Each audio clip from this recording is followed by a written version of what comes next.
Breaking news చూస్తున్నాం. Telangana CM Revanth Reddy సంచలన వ్యాఖ్యలు చేశారు. కులగణన ఎస్సీ వర్గీకరణపై గాంధీ భవన్లో నిర్వహించిన పవర్ పాయింట్ ప్రెజెంటేషన్లో పాల్గొన్న సీఎం రేవంత్ మోదీ కేసీఆర్ టార్గెట్గా తీవ్ర ఆరోపణలు చేశారు. ప్రధాని మోదీ పుట్టుకతోనే బీసీ కాదని లీగల్లీ కన్వర్టెడ్ బీసీ అని వ్యాఖ్యానించారు.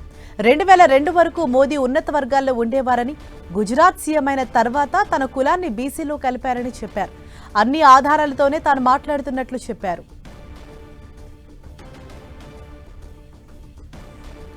మరోవైపు కేసీఆర్ కుటుంబం పైన విమర్శలు గుప్పించారు.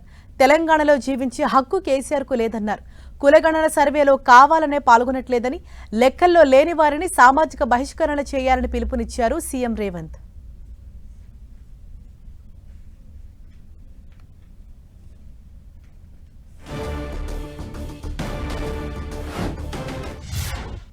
పదే 12 గంటలల్లా ఒక్కటే ఒక్క రోజు చంద్రశేఖరరావు కాకి లెక్కలు చెట్ల మీద ఇస్తరాకులు కుట్టినట్టు లెక్కలు కట్టి ఇదే పెద్ద బైబిల్, ఇదే ఖురాను, ఇదే భగవద్గీత, ఈ లెక్కనే కరెక్ట్ అని కాకి లెక్కలు చూపించాను.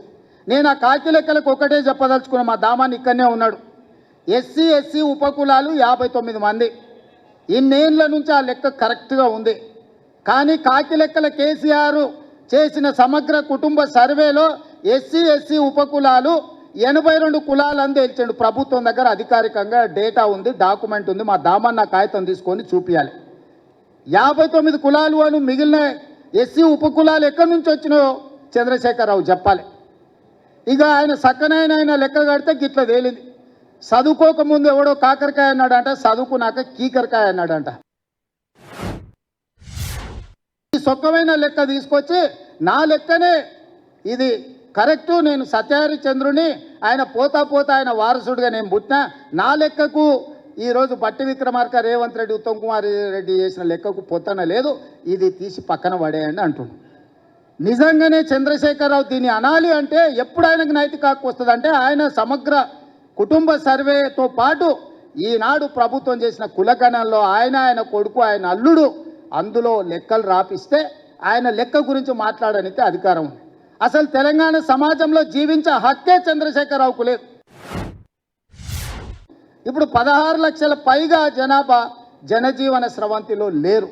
అందులో ముందు వరుసలో చంద్రశేఖరరావు, ఆ తర్వాత తారక రామారావు, ఆ తర్వాత హరీష్ రావు, ఆ తర్వాత పోచంపల్లి నిన్నమన్న గ్యాంబ్లింగ్ చేసిన పోచంపల్లి శ్రీనివాసరెడ్డి, గ్యాంబ్లర్స్ అందరూ అందులోనే ఉన్నారు.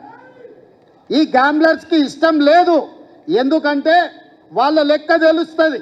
వాళ్ళ లెక్క తెలిస్తే పోయిన మంత్రివర్గంలో 4 ఆయింటోళ్ళు ఎట్లున్నారని మీరంతా మా బలైన వర్గాల సోదరులు అడుగుతారు, కడుగుతారు, వంగబెట్టి దంచుతారని లెక్క తెలియదని కుట్ర చేస్తుండు.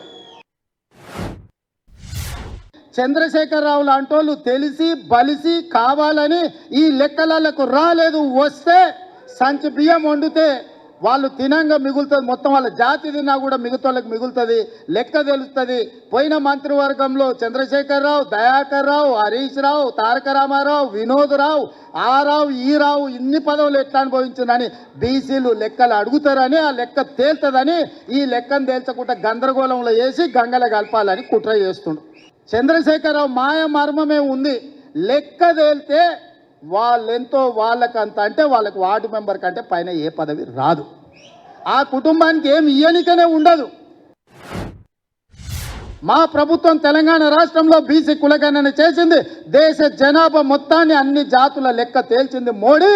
దేశం మొత్తం నువ్వెందుకు చేయమని మోడీని నిలదీసిండు. కాబట్టి బీజేపీలు భయపడి ఈరోజు కుట్ర చేసి మోడీ మెడలు వంచుతాడు రాహుల్ గాంధీ అనే భయానికి ఈ లెక్కను తప్పుల తడకగా చూపించి కోల్డ్ స్టోరేజ్లో పెట్టాలని వాళ్ళు ప్రయత్నం చేస్తారు. మోడీ గారు నేను బీసీని అంటాడు. మోడీ గారు వాస్తవంగా బీసీ కాదయా, లీగల్లీ కన్వర్టెడ్ బీసీ. నేను చాలా జాగ్రత్తగా ఈ పదం వాడుతున్నా, లీగల్లీ కన్వర్టెడ్ బీసీ. 2001 వరకు ఆయన ముఖ్యమంత్రి కానంత వరకు ఆయన కులము గుజరాత్ రాష్ట్రంలో ఉన్నత వర్గాలలో ఉండే. ఆయన ముఖ్యమంత్రి అయినాక ఆ కులాన్ని తీసుకొచ్చి బీసీలో కలుపుకున్నాడయా చట్టం చేసి. ఆయన పుట్టుకతో బీసీ కాదు. నరేంద్ర మోడీ గారు పుట్టుకతో బీసీ కాదు, పుట్టుకతో ఉన్నత కులము.